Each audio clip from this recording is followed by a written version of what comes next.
Welcome to Smolder, the Professionals Applied AI podcast. I'm your host, James Wagenheim. Today I have a special guest, Charlie Drew, a close personal friend and a developer manager for Autodesk, makers of AutoCAD and other great brands. He's one of my favorite people to discuss everything from technology, home repair, to politics. And it's going to be a really great conversation because we think so differently. And I know that he's very good at what he does. He has more than 20 years of experience developing software. I'm very excited to bring our conversation to you. And if you enjoy this podcast, please like or subscribe, or you can find us on Patreon. We had to do this in a couple of segments, and the video is a bit lower quality than last time because of some technical challenges. We zipped over to Zoom so we wouldn't have to faff about too much. So I hope you enjoy this as much as I did. And without further ado, here is Charlie Drew. Hey, Bowie. Can you hear me? What is that really outdated thumbnail photo? Uh, It looks like you're 12 years old. it's actually during the pandemic sometime. Wow. Oh, you had your youth then. I know, that's the reality. Now it's Hagar. Hagar the horrible. Hagar the horrible. Hagar the horrible. Oh, you look fantastic. Thank you. Oh, man. I thought it would be cool to start out with talking a little bit about your education. I think both of us have had pretty non-traditional education. And so I would say, give us sort of a quick summary of like how that led you into technology and like how it shaped your view of technology, if at all. I guess let me back into it just by telling you about my journey in education. So everything, elementary school, middle school was traditional. When I went to high school, parents sent me to a boarding school, initially a big boarding school where I didn't do very well there. It kind of went a little bit off the rails. That's a whole other story, and a whole different theme of podcasts. Eventually, they transferred me to a place called Oxford Academy, which was down in southern Connecticut near New Haven. That was a much more structured, rigid school with blazer and Oh, a wow. tie and that kind of stuff. So all boys. I didn't know Um, that. I actually thrived really well there. I did really well in that school with lots of structure. And that's generally kind of like if I was going to be successful in any type of like conventional education there, structure was really key for me and lots Oh, of cool. accountability.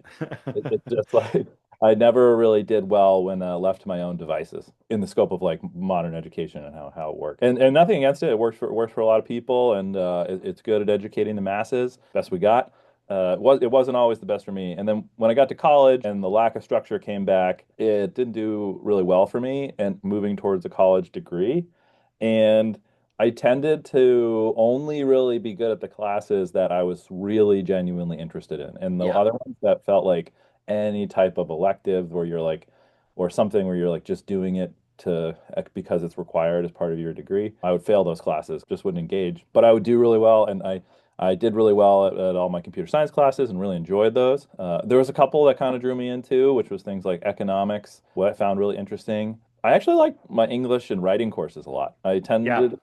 tended to like that, in a weird way. Learning how to write felt like a practical skill to me for some reason. Yeah. I was also Which it seems like it is.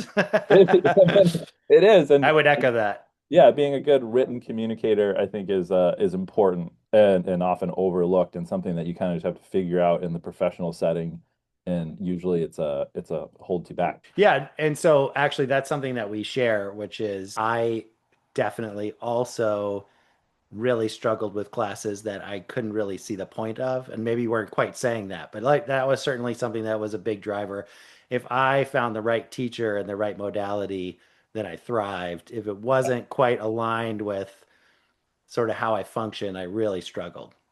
Same. And oftentimes it had to kind of tie into something that I was interested in Practical. at the time. Yeah. Yeah. So like, and it's still how I learned that, just as a weird anecdote, like building a chicken coop in my backyard because I just got chickens and I'm just Are going. these AI chickens? Uh, Chicken bot?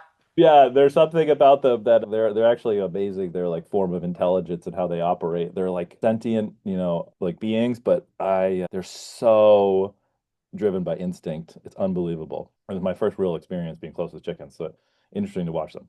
I'm very, very good at like when I'm into something like this, like going extremely deep into it and learning about it, just wanting to hear every perspective on it and learn about it and read about it. And it's kind of the same with anything work related. I tend to avoid things when it's like not pertinent to something that's happening in my Yeah. life.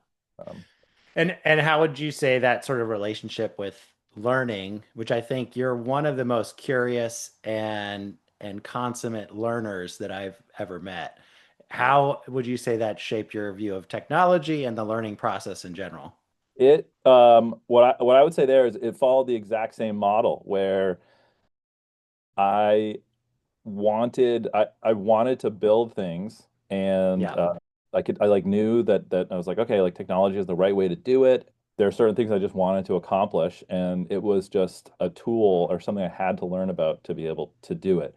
It wasn't just an inherent interest in technology, Yeah. and just being like, oh, this is an interesting field. It was always a little bit more of a means to an end. And that's generally how I have viewed technology in a way. It is build something that translates to accomplishing like some real world Goal. problem or goal Yeah. or doing something like moving like object B like Yeah. from point A to point B. It's always like has to apply to some real world setting to me. I feel like I've seen that when you and I have over the years have worked together in that you really see it as the low level technology like a shovel or a hammer. It's an extension of that, even much more complex technologies like a Exactly. computer or software or even language. It's something as that you use to accomplish a goal or maybe learn something new about your environment. Yeah, agreed. And I marvel in it, that's for sure. Like Yeah. I find it extremely interesting. So when I'm into it and I'm like, wow, that's incredible that like that works that way or that like that was accomplished doing that or so seeing the technology in front of me surely interests me. Yeah, I bet if I didn't have some drive in my life that was kind of pushing me towards it, yeah, I don't even know if it would be there. Like if I just trying to picture myself, 300 years earlier from now, like what would I be interested in? What would I be doing? Yeah, I would have kind of the same thing, but I would be like thinking about steam power and then like how do I Yeah. work with that type of stuff. Absolutely. We're going to go on some really high level and then low level kind of a journey. I've got a bit of a rabbit hole for us to go down. Well, And I thought I would just take a moment to point out Jane Goodall just passed away Wednesday, October 1st at 91. So she's one of the most impactful naturalists on the spectrum of people that have influenced how we think about intelligence. She's right up there at the top and just revealing that the way that we anthropomorphize animals and other beings as not having intelligence or having specific behavior or not behavior, she really showed us that there's a bigger landscape out there for intelligence. And so that sort of begs the question when you're looking at your chickens or you're interacting with large language models in their current form, how does that actually shape the way that you think about human intelligence? And how does it make you think about intelligence as a general concept? yeah, and just to kind of say a question back to you, I think you're asking like, you know, does this new form of intelligence is kind of forcing me to define what intelligence is? Yeah, I'm just sort of curious about how you view what it's doing when it's responding to you. Is there a form of intelligence there? Yeah, I think, exactly. Okay. So kind of going back to, some of my original principles we were talking about earlier, that I tend to look at these LLM models as still as machines, as they take inputs and they have defined outputs. While it's got layers and layers of complexity to it, it's still like that. But if I zoom out even more, I actually think that this is me a bit speculating outside of my field, but Sure. we as humans aren't that different. We take inputs and we have outputs. There's lots of different variables that are like kind of like controlling those things. I've got like all my senses meet right now telling me how to respond to things and my brain, but like at the end of the day, it's just a bunch of chemicals and switches and this stuff like that in my brain and electrical signals like causing me to act a certain way. So I I guess as I think about it, I think it's very fair to call it intelligence. And I think about it as like, yeah, it's very similar. Like it can produce a human-esque response that's like close enough, especially if you consider like the wide gamut of human responses that you might get, like anything from like a child to a full-grown adult, things like that. And so the more I think about it, what we're producing right now is a form of intelligence. And then if you had to define intelligence, I guess we would say, yeah, boy, that's actually a really tough It's a one. really tough question. Yeah. I mean, I Uh, don't know that anybody really has a great answer for it, and it's something that we're clearly redefining all the time because our earlier versions, even when you think about the Turing test and how just sort of nonsensical that seems now that we have large language models, because people are obviously being convinced that these things that they totally. are talking to a human when you mask the fact that it's an AI. So we've gone way past that, Yeah. and obviously uh, now we still don't think it's quite intelligence or an artificial intelligence. It's something else, and so it is interesting to see how we're like redefining that constantly. The thing that's kind of interesting I find here is, and this is something that's very that I notice like when talking to any kind of large language model, it's very hard to convey your desires. You as a human have these like you want something, Yeah. and there's like a deeper part where you can ask it a question being like, I don't know, like write me, write this email for me that I want to send to my coworkers there. But like below that, like you as a person, like you have goals that you want to accomplish and deeper things that you want to do that are go way beyond the context of like what you're asking for and the immediacy there. Yes. You're giving it a small task of a thing, but the thing that really kind of separates us as humans is just like the personal context, I think. Yeah. You as an individual have, which is like, your desire to grow in your career, your desire to, have a fulfilling life, and you're like it's not a very like point transaction there. And so Right. there's so much baked into it that like the context goes so many layers deep. Your desire Yeah. to have connection and things like that that are hard for the large language model who's kind of just taking a single input, being a very, very specific with its context and trying to give you like a very like specific output for exactly what you asked for. I love that you said the word desires because you're heading exactly where I would desired you to go, which is like, you You know, fell right into my you trap. fell right into my trap. I have heard, and I don't remember the exact person that said this. I've heard motivations or things like hunger described as almost primordial emotions. And I sort of think about the idea of a desire as sort of a similar thing, especially when you think about computers, when you give it an objective, it's almost like giving it a desire. So, for example, a system prompt, we've given it these large language models, we've programmed with a desire to respond such that we're achieving all the objectives that the user is trying to ask for. And when we think about these agents, which are sort of like large language models powered by different forms of thinking capabilities, quote unquote, if we imbue them with desires or objectives, are we going to get something akin to like a machine's version of an emotion or, sort of these primordial drives that cause reactivity in Yeah. a network of them? Well, first of all, it's kind of terrifying when you talk about it. Yes, it is. Yeah, yeah. Um, but at the same time, You see what I'm driving at? yeah, well, I think you're trying to say like, giving it desires and wants to help that. And are you talking about its own desires and wants, its own like computer desires? Yeah, I mean, simple. The one that sort of gets reused all the time is like a desire to make paper clips.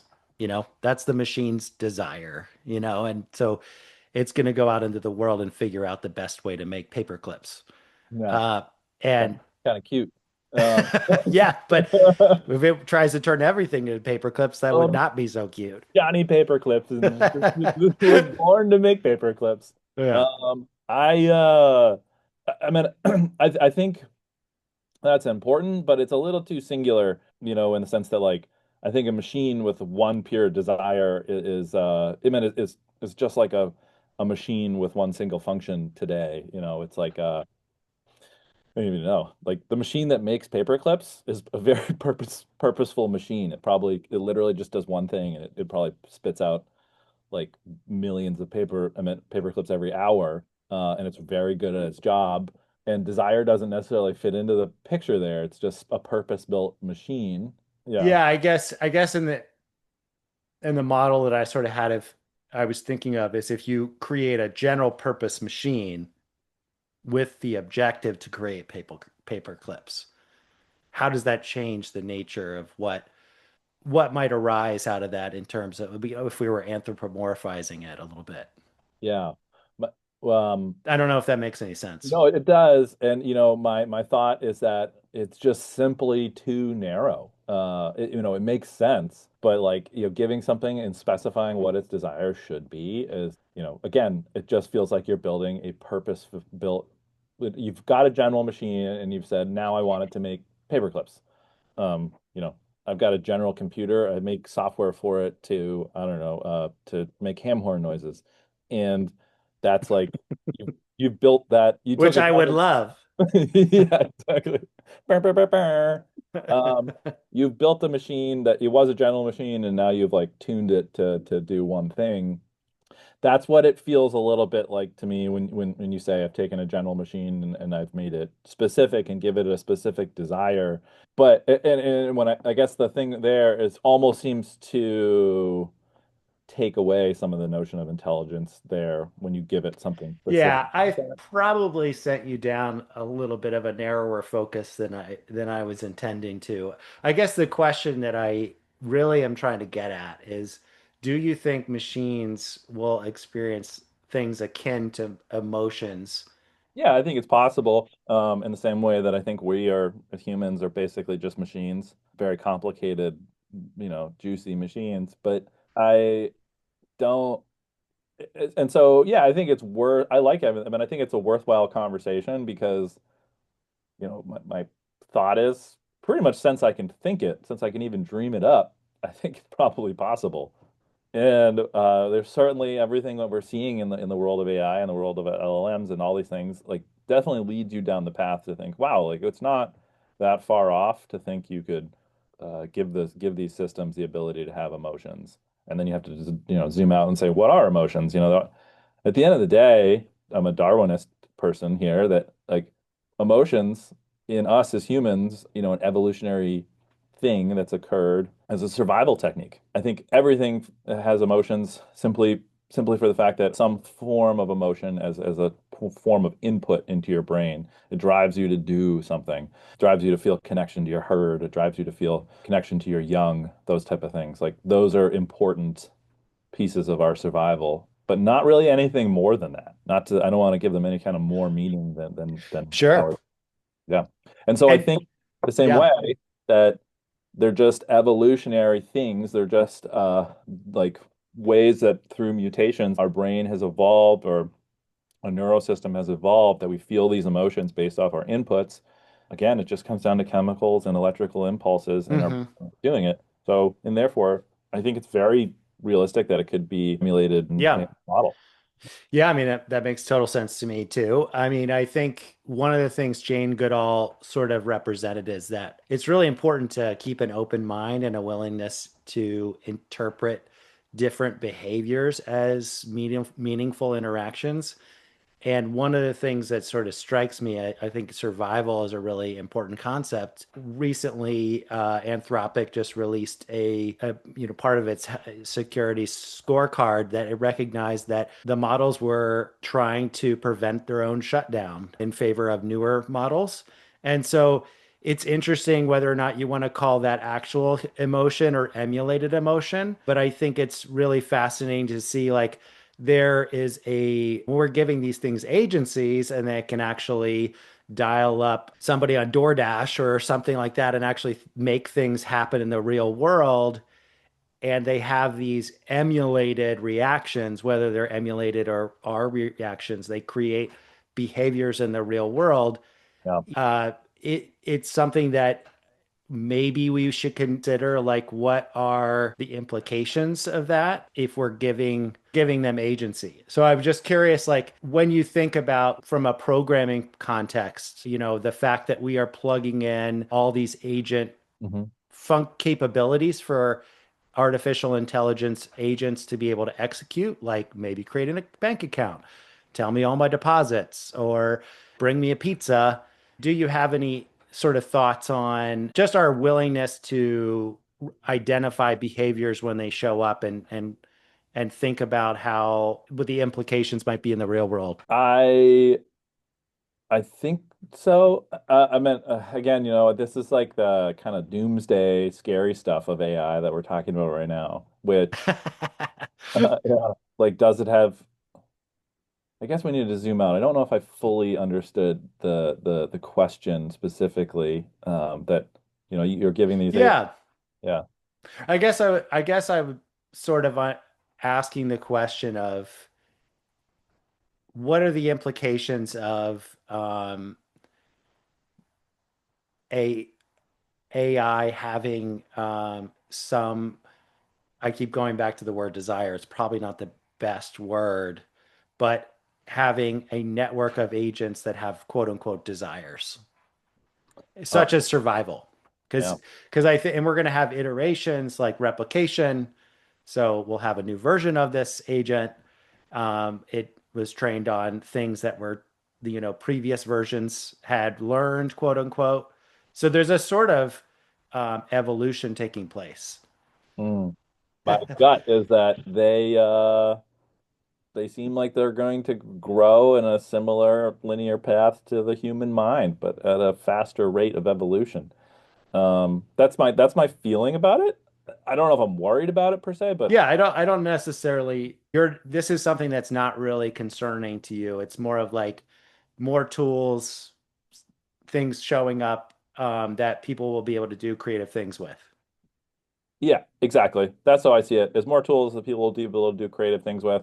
And I think we're in this very early phase of like what has been created. It's all these questions of like will it grow to some level of like super intelligence and is it dangerous? And what if we give it desires? And what if we really anthropomorphize it and make it like super superhuman? And people, when I say superhuman, I mean like superhuman like how it's like Hmm. analogous to a human.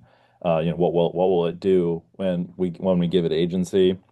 I just think these are like young questions in this new field. I think that AI as a whole just feels being released to the masses feels so new at the moment that this is a grand experiment. We need to see how this is going to work and how it's going to play out in society a bit. Yeah. And I'm fully kind of willing to let that happen. I'm not, I think it's a good thing to do. And So yeah, you're for the evolution and seeing what comes out of it. I am. I Yeah. definitely am. And I think, my tolerance for like things to go wrong from it is also pretty high. So like, just see what happens. But Well, either that way, makes a I lot of think sense. I think it's a good place to let ourselves like the path to go down and kind of see what it's like and see what happens with these tools and see how much time and potential they unlock. Are we going to get to the point where like AI bots have rights equal to humans and they have because we've given something emotions and now all of a sudden it like yeah, it's a machine, but again, if you kind of go back to my roots and what I was saying, like we are basically machines too. So like what's this? Hmm. We've created another machine. Hmm. Does it have rights? Does it have all that kind of stuff? I guess. Those are crazy questions to think about. But at the moment, I think we should just let things unfold and try to push it forward as much as we can, and see how it benefits society.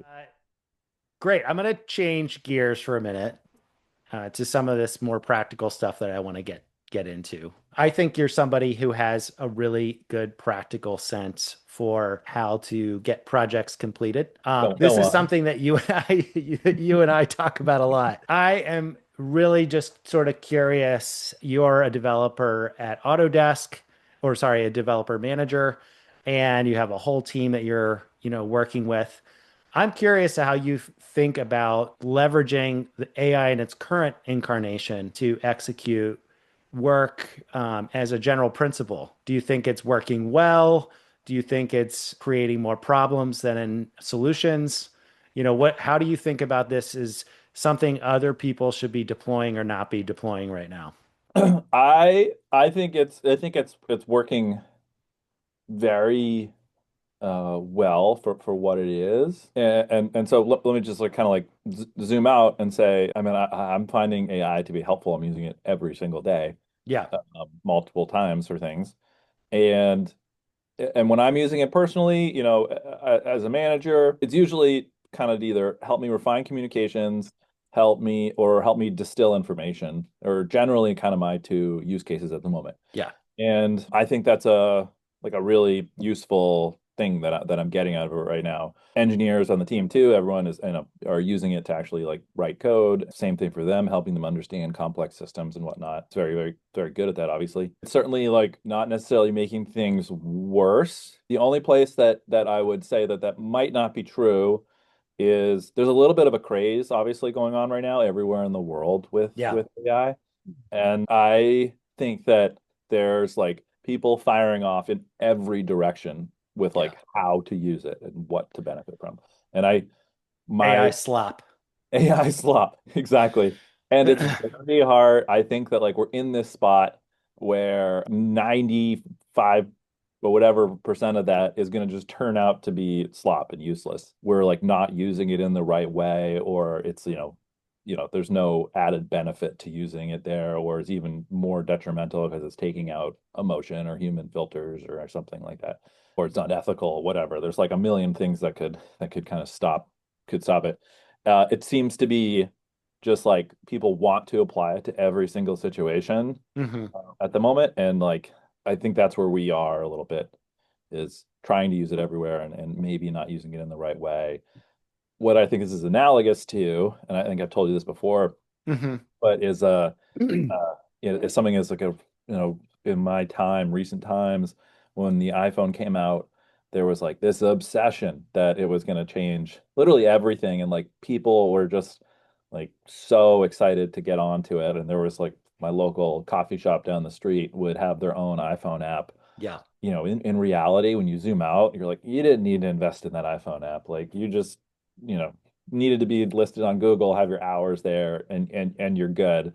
And if you want online ordering, like that goes through Toast or some other third party service. You don't need to figure this stuff out all yourself and like be the first one to deliver it. Yeah. Like just Yeah. sit back, wait, see what happens. And like, contrary to that too, all that experimentation is kind of what leads to innovation and leads to kind of like refining. So Yeah, I um, mean, I think that's such a good example of the app in really did try to convince every single person that they needed an app, or at least there was a stir out there that people were like, yeah, I need my own app. Even a business as large as Radio Systems or PetSafe that I used to work for, they were probably too small, even though they're a $500 million a year company, to have their own app. It wasn't the right use case. But I think there's a lot of great analogies for AI. What I think, though, is a question that sort of counters that a little bit is, when you think about having your own website. Now, obviously, AI is going to change the need for that, but there was a phase in the internet not very long ago, probably like 2 months ago, where it made a lot of sense for you to have an app, a website. Sorry. Do you think that there is an analogy, steelman, that for AI, or is um, that remains to be seen? no, exactly. I think that's my point right now. It's like I don't really know, but Yeah. my gut tells me that it's being overused in some places at the moment, and there's so much like that needs to be kind of figured out. And it's interesting too, there's some natural things to this that like you're not really seeing AI agents show up in like ultra critical applications, like the trust isn't there yet. We tend to be seeing AI show up in my mind in places where criticality is low. Yeah. Um, and that might be a false thing. AI agents might be more reliable than humans, but in my experience here, when I ask AI to do something, it's like a 1 in 3 gives me the correct answer, and I kind of realize very quickly, I'm like with a human filter, like, oh yeah, you didn't quite get what I meant there. Hmm. And like it's easy to correct it. But like if I'm like, transfer $1,000 to James, I could easily see it adding an extra zero in there and like not really Definitely. just like somehow it happening. And like it would even ask you being like, are you sure you want to transfer $1,000? And I'd be like, yes. And then it would be like, great. I'm going to transfer $10,000, or then like I did it or something, and you'd be like, no, like I did, you were like made a mistake there. Well, let me ask you this. Yeah. So you're saying that it's not being deployed in areas of criticality, but I do think there's a big trend to have more and more code committed by coding agents. Recently, Anthropic and also OpenAI released some statistics on their internal percentage of their code that's been committed by their own coding agents, which Hmm. has shown significant growth. I think Yeah. with Codex, the latest release of OpenAI's Codex, it's skyrocketed to somewhere like 80 or 90% originated from AI. I'm curious if some of that criticality is being masked by the fact that, like, well, we're just giving a prompt and it's doing it in the background, but are we missing some critical things that are happening? That's what I worry about, and I don't really know. But yeah, sure. I'm seeing it from Anthropic and OpenAI. Yeah, that's kind of thing. But like, you're a little bit like trusting. You're like looking to the church to tell you if God exists, and like of course they're going to tell you God exists.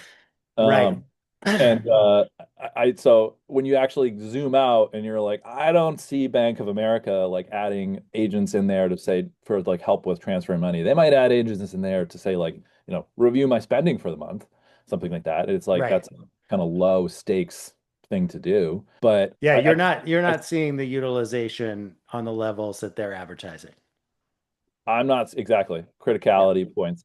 And there's certainly signal that it's coming potentially and sure. whatnot. And there's also plenty of me looking at it being like, you know what, this is actually this like truly is like, statistically more accurate than humans. Something at work is Yep. like, products that we offer nowadays at Autodesk is there's a lot of stuff with generative design where you can say, hey, like design me this bridge. And especially if you're designing something that's meant to be 3D printed, and it'll design these like wild looking bridges that look like something like a spider would do more than something like a human would do. Right. But it's something that like it's like that there is an element of criticality there. It is like designing something that is structurally Yeah. sound. Yeah. And maybe that's a spot where I'm kind of eating my own words, but I hear what you're saying though. yeah. In other words, you're like, it kind of does it, but you really have to check your homework because there is some real in order to make it useful, like it's really got to be able to do some of those things that humans have been really good at. Yeah. And it's just not quite there yet. Is that Yeah. is that a I good paraphrasing? that's it. There's evidence on the horizon that it is getting there. So Yeah.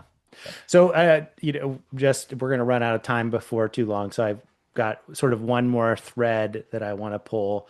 And that is something that you and I have debated for a very long time, even before large language models were on the scene. And that's all about interpretability. I'm curious what you think about our ability and our future ability to understand what is happening under the hood. Is that mm, important? Is it not important? If it is important, what should we do about it?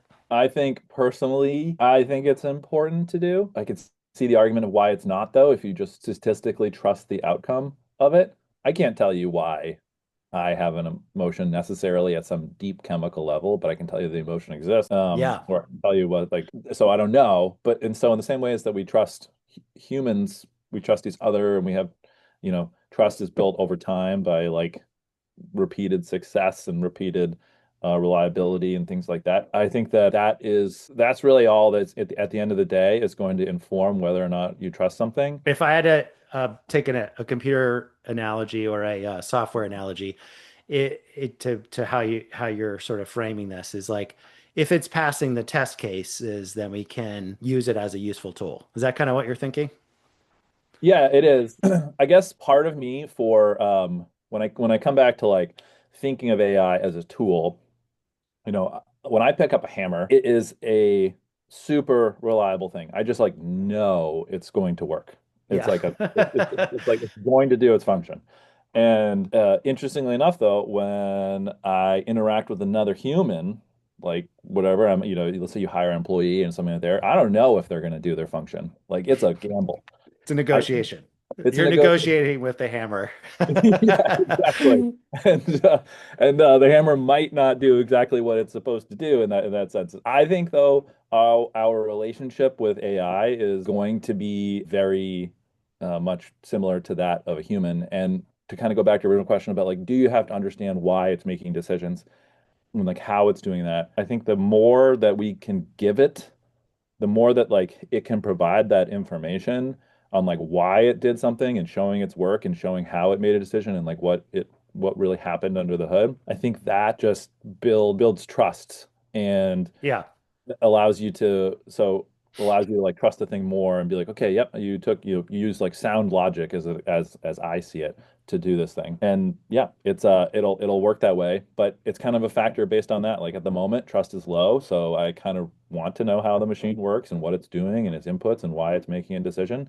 But as it becomes more reliable and turns more into that hammer example I was talking about, that desire for like how it works goes down. Like when you use a hammer, it's just you can really get down to the fundamentals of why it works and like how the Yeah. physical crystalline structure of the metal works and Right. all that kind of stuff and how it fits together. It's Well, very I think that's really, great point. And I imagine we'll have hammers and agents that are operating in complex ways, and the hammers being sort of simple, very rudimentary functions that we can rely on, and more complex things that you have to negotiate with, which will be really hard to get to that interpretability. But it does seem like I agree with you that in the earlier stages is really important to understand the why versus maybe some yeah. of the later stages when we have real proof and longevity established. We know where it makes sense to deploy the technology, etc. So Yep. um,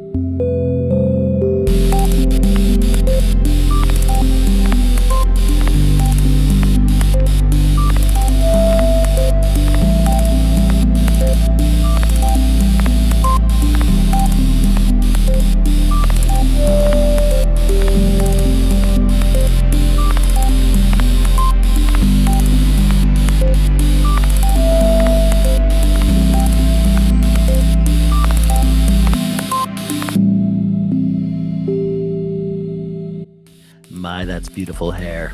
That's beautiful hair.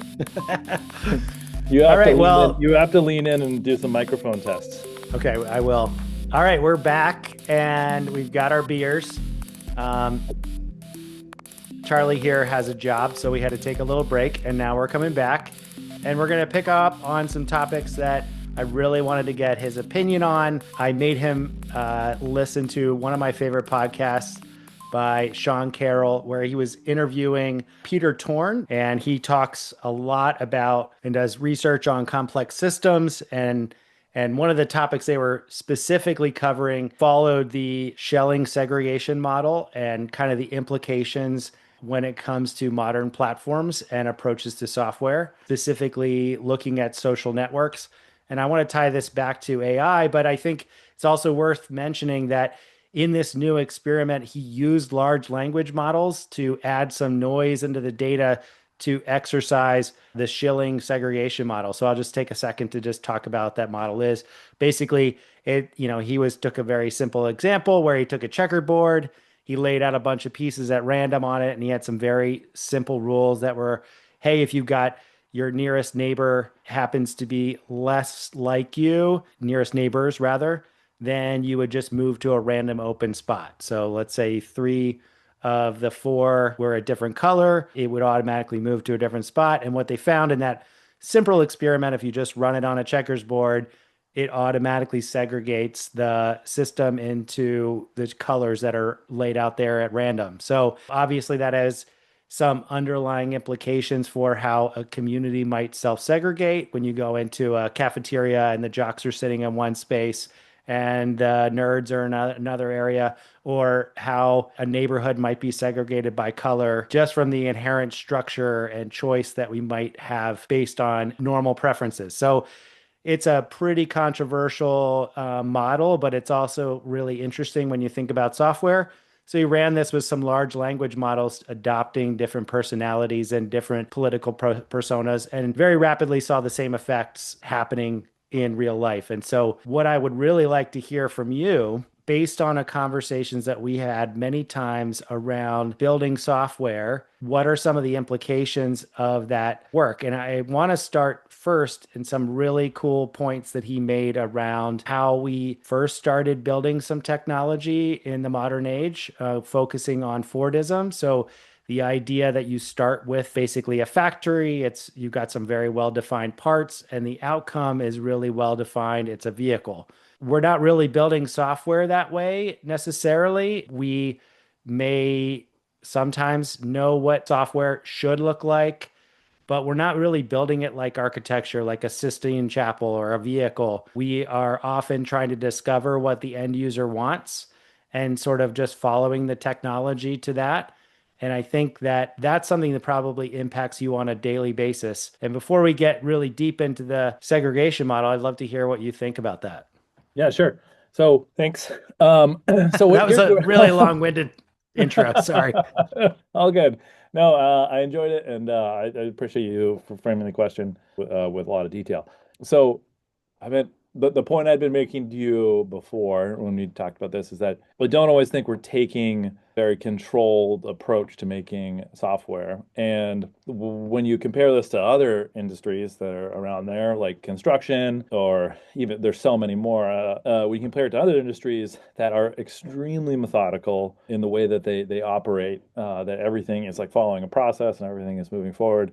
It's always a little surprising to me that like we have such a sloppy process to build software. And I think that's kind of just true in general. There's so much kind of left up to just do one thing and then see what the next thing is, and then do another thing and then see what the next thing is. And that's kind of how a lot of like software operates. It's just like one foot in front of the other. The headlights they only illuminate 3 steps ahead.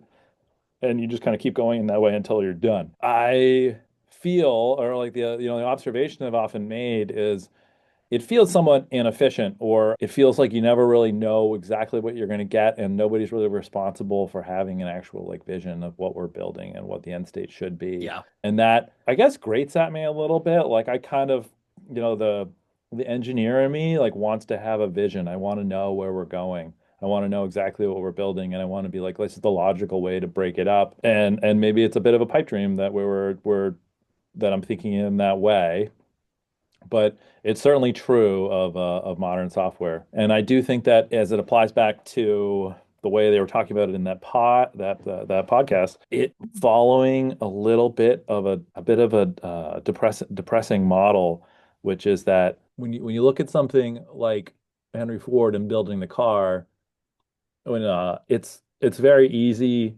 to belittle that and be like, you're just building a car. That's it. Yeah. All you're doing. Yeah. And Says very not very tech bro friendly.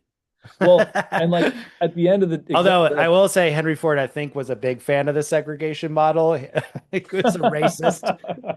the place that I find it a little bit depressing is I feel like we're phoning it in a bit there, Yeah. and we're over aggrandizing a little bit what we're doing Yeah. in building software, especially like we're treating it like it's such a modern marvel, where in reality it's kind of just a machine. It's just a mechanical machine doing a thing, and it's when I talk to customers, usually at the end stage, Uh-huh. they're like, "This is what I wanted to do," and they're Yeah. usually pretty clear. And there's like I talk to 5 customers, and they tell me, "Here are the 5 things we wanted to do," and I can kind of be like, "All right, I can think through like how to solve that." But the way we actually get there and what we do is just messy and sloppy and maybe a little bit not well thought out. And when I think about Henry Ford and somebody like that, like designing an assembly line and what they wanted to do, it's incredibly complex. And the outcome of building a car, a physical machine like that, arguably is much more complex and harder than any of the software we're building nowadays, is a little bit how I think about it. Yeah. And so they gave that same level of rigor that is applied to Design and building and all that stuff. in most forms of engineering, Yeah. in my mind, is not applied to software. But that's not totally true. That's not universally true. But that's a little bit my point It's there. it's often the case, especially with a tech company. Yeah, exactly. And maybe, one of the things that's interesting about it is like it's a different model because maybe maybe there's something around it where we've got this kind of let's just start writing code and like walking in a certain direction and then see where we end up and maybe we'll have Yeah. something good. Or Well, yeah, actually, let me just pause you for a second because I want to make sure I get to a couple of points. The first one question I had, you hit on all the points that I really was hoping you would. The first one was like, what do you think when the customer is not telling you the truth because they don't really know? I've personally experienced that so many times where customers think they know what they want, you build it, and they turns out they don't use it at all. They walk away, they don't touch it. yeah, no, that's definitely true. So in that regard, I think you have to be able to sift that out some way, and you know when the customer is wrong, and you know when the problem is that that you want to solve. And oftentimes when you think of like the applications that are like really revolutionary, that are like we love and love right now, they didn't build those based on like like holding customer feedback sessions and being like, what do you want? What would you like it to do? In-home You know, usability tests. in-home usability test. Nobody came in and like dreamed up Airbnb or Uber or any of these tech companies as part of a focus group or a panel. They were kind of thought of as a novel idea, put in practice by one person, tested in the market, turned out to be successful, and they were great. But there's also a million other services and apps that just weren't successful and failed and weren't. Yeah, no, one of the cases that I found a little shocking as it developed was the chatbot. I don't know how many chatbots that you and I have interacted with over the years, and just, starting with Clippy all the way until we have ChatGPT. Mhm. But the fact that they came out with a chatbot was really That's just one laughable. small hop there. Yeah. Like, as far as I'm concerned, it kind of like went from basically Clippy to ChatGPT, and like there was a lot of stuff in between that basically was just Clippy, Yeah, it and was then all ChatGPT, Clippy. and then Yeah. ChatGPT came out, and it's like the only time the needle has actually moved. It's- And I think it's a great example of a very ill-defined product that did move things forward, and we don't really know what the outcome will be. But we know some outcomes we've already passed, but we don't really know the long-term design for what we're building. So I'm just curious, like you thinking about the chatbot example and like how someone, a product person, might come to you with a bunch of requirements to build an app like that. Like, what would your reaction be? What is your thoughts now that it's already shown some success, etc.? Just well, kind of putting yourselves back in the shoes of the developer at the time. That might have had to be like, I mean, it's a good point that like if you're talking about what would I do if I had the requirements of building ChatGPT or Clippy. They wanted ChatGPT, they got Clippy. or just like, yeah, you already knew about Clippy, and they come to you and say, let's build a chatbot. Yeah, I think I would have just been like, this is a fool's errand, honestly. Just where I am in my career. I just like didn't, the things that they've done at ChatGPT or at OpenAI are just next level innovation, and as far as I'm concerned. But yeah, that would be something, if I'm being totally honest with you, would have just been like, well, I don't really think we could do it personally. Like, just don't even try. That's Well, I probably mean, what I said. yeah, a lot of people would, and I don't sell yourself short. You have built a lot of different software, and I think that what I like about the Chat GPT and AI as a whole, as it pertains to the conversation about complex systems, it does seem like we are discovering AI and its capabilities as we're going along, and we don't really have, as a society, a clear laid out plan of what it should be. And it's a Yes. substantially impactful technology. So yeah, I'm just curious if you Yeah. Well, had that feeling as well. well, I do about AI for sure. Yeah, But I think you're putting maybe, when I was talking about it initially, a bit of my thinking was more around what I would consider more run-of-the-mill software, sure. not bleeding edge stuff. Yeah, And this is a little bit more kind of back to the Henry Ford model building a car where he knew what he wanted at the end of the day. Like that was clear. Like yeah, somebody knew what they wanted. that's right. And and That's the big they difference. that's the difference. Somebody like built, they could define it, and both the person defining what they wanted kind of knew in the back of their mind that like, yep, this is very accomplishable with accomplishable with off the shelf technologies, and you're not really like there's nothing scientific or new there. AI is a different beast in that it is new. It's terribly novel. And we talked about this on the early, this morning when we were talking about it, that AI is in this spot where, yeah, total freedom to be like, let's just see what's going to come up here. Everything that's coming out on AI is kind of tip of the spear type of technology. There's a million services being launched built on top of AI, and there's a million pushes right now of like, use AI in this scenario, and it's coming down from all angles at us. But So that, you're in this, you're so right. We did talk about this earlier. Um, it sounds like you're in favor of discovering the elephant. I am, and We're I at think its that tail. not only am I in favor of it, I don't think I have any choice. It's just going to happen. That's just Yeah, the way. yeah, no, I agree. Yeah, Yeah. it's just It like doesn't matter if you're in favor of it or not. yeah, yeah.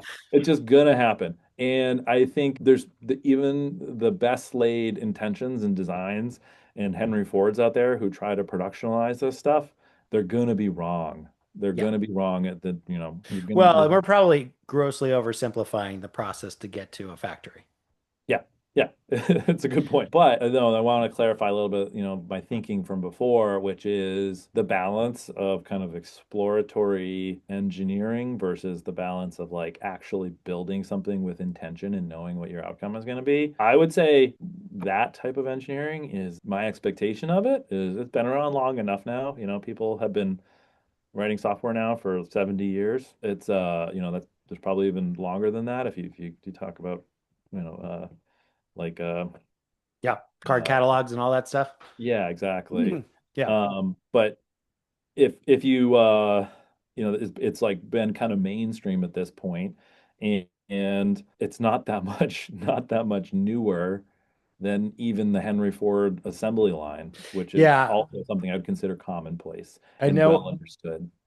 Totally. And I think we're probably jumping all over the place, but I do think it goes back to the tension of this original experiment, which is it has become so templatized that even this language model actually finds it relatively easy to emulate what humans do when it comes to creating software. And that's why Yeah. we can have four coding agents running at the same time. Exactly. And exactly. That's why it's like just not anything you could do that was done digitally like that, construction digitally is where I think it seems to really excel. And I think that that's where I kind of expected to do well. And I think that's point before was just I'm a little, I guess, underwhelmed by the amount Mhm. of engineering process and rigor that goes into a lot of software. Yeah. Um, and Well, sort of pulling on that thread, I think I'm hearing two things. One is when it comes to bleeding edge, you want to see where it goes. And then the other sort of tension that I would apply on that side, because actually I'm always been a product person, even when I was building software. And so I really do like the discovery model, which is build something, test it in the wild, and find out if it's a viable thing, and then sure. revise. But the tension, I think, that goes back to the segregation model is, when it comes to something as significant as building huge social network platforms or building artificial intelligence that's going to automate away a large chunk of what we do today for our economic value, does it require more intentionality Yeah. or is it too soon? Is it too? It's too soon as far as I'm concerned, and you can see this big push to add intentionality to it all. I can see it, you Yeah, can kind of like tell that's what is happening, and there's already politicians and legislators like and stuff trying to get involved and trying to add intentionality to it, and the only levers they can really pull is directing funding, and but they are, they're trying to bolster they're NVIDIA. accelerating it. Yeah, accelerate like Nvidia and Intel and trying to put money in there and like, but that's it. That's like the only thing they can do. But they're trying to be intentional about it all. Sure, I think history, it happens almost every single time. We're going to look back on it and discover like, great, we did make lots of progress, but we made vastly more mistakes, and that's good. That's just like part of the loop that we're in right now and how we make progress. So I'm not pushing against it at all, but there is a day and a moment where you settle a bit more, and you're like, this is now a run-of-the-mill thing. And you know what? Another thing that's kind of interesting about it, it's probably, it's run-of-the-mill, but it also like has an evolution to it. Yeah, Uh, that not only is there was a point when software was really new and brand new, and everyone was, who was building even the most basic application was building something new and novel, and it was like seen as a bit experimental. And then it moves into like, okay, nowadays this person who's building software, you're no different person building a house. Like you're just yeah. building something. It's And then become it became templatized. yeah.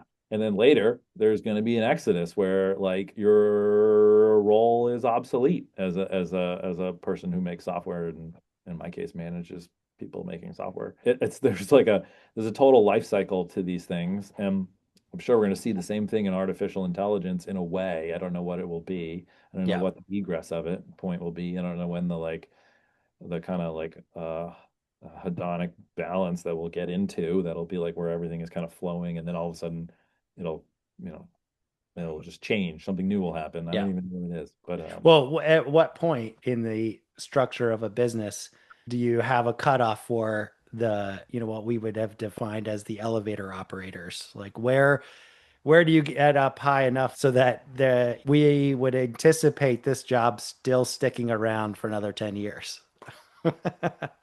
yeah, I know, I think it's that's a good point. Especially in a software development organization. Well, according to like Anthropic and OpenAI, it's like yesterday practice. I think it's probably gonna be another 10 or 15 years until it actually has a very like large scale measurable effect on it, something like Oh that. yeah, before it's kicking developers out. Is that what you're saying? Outright kicking developers out, yeah. And Yeah. probably kind of what I'm basing a lot of that on is, much of the world functions on legacy software. I think, I'm not trying to say that tools that we're working on like can't handle this stuff. It requires a lot of institutional knowledge. Yeah, and I think it's just gonna. If I'm proven wrong about this stuff, that's fine. But I truly think that like it's just gonna take a while to like get all that stuff like even in a spot where you could replace it. And that's kind of just in the same way that like growing up, my dad, we used to at our camp we had a gas refrigerator, and it like ran on propane. So the refrigerator burned, would heat up and burn propane to make a refrigerator cold. And it's an interesting reaction. These were all the rage at a point because that was like an efficient way to cool, and a very portable way to cool. And then they've since been almost, completely eclipsed by electric refrigerators. Solar and stuff like that. Exactly. And solar is a much better way than propane, and everything's become more efficient and all that, yada, yada. So it got eclipsed. But nevertheless, it had this very long sunset period because there were a lot of refrigerators around that required this type of thing. And so people still were servicing them 30 years after a successive product that was way better was out there. And Yeah. I think my guess is that it's going to follow that same model of any type of evolution in Like the technology. elevator operators sitting inside of an elevator long after they came up with buttons and reliable elevators. Yeah, agreed. And there's all sorts of stuff too. Where like right now, everyone's politicians are so excited about AI and winning the AI race, but once their voting base Losing their starts jobs. complaining that they're losing their jobs, there's going to be like, well, we have to sustain them and give them jobs as being elevator operators when they don't, like the machine has been fully automated.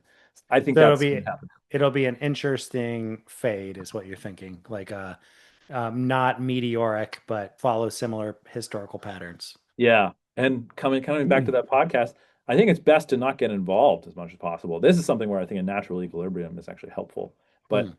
Yeah. yeah, as far as we're, coming back to my original point about randomness in software and having intentional outcomes, I actually think that it's probably better to have in the current phase of software, it is better to get involved and try to have very intentional outcomes because it is more analogous to the Henry Ford at the moment assembly line type of work. Like that's how I see software. Regular software development, not AI cutting edge stuff. Correct. Yeah. At the moment, the way AI software is working, at least in the mainstream, is like it's not actually really building the software itself. It's contributing to it, and then there's a human filter Hmm. somewhere in the chain. Like that's kind of how it works at the moment, at least. And maybe that'll change, but Yeah. it's not. It doesn't have total agency yet. Yeah. And that's how I think, in a way, it's just like, you introduced a robot on one of Henry Ford's assembly lines Yeah. who's figuring out what to do in real time. And kind of like every single time it's doing it, there's a human there being like, yep, that looks correct to me. Or like, oh no, you made a mistake there, in Hmm. correcting it. Yeah. And it's learning and getting better. But that's about where we are if we had to make it analogous to it. Yeah. Well, this has been awesome. Thank you so much, Charlie Drew. And I want to Cheers just to you. say Yeah. cheers and thanks for talking on the Smolder podcast. Yeah. Thanks for having me on, James. All Talk to you right. soon. See ya. Bye.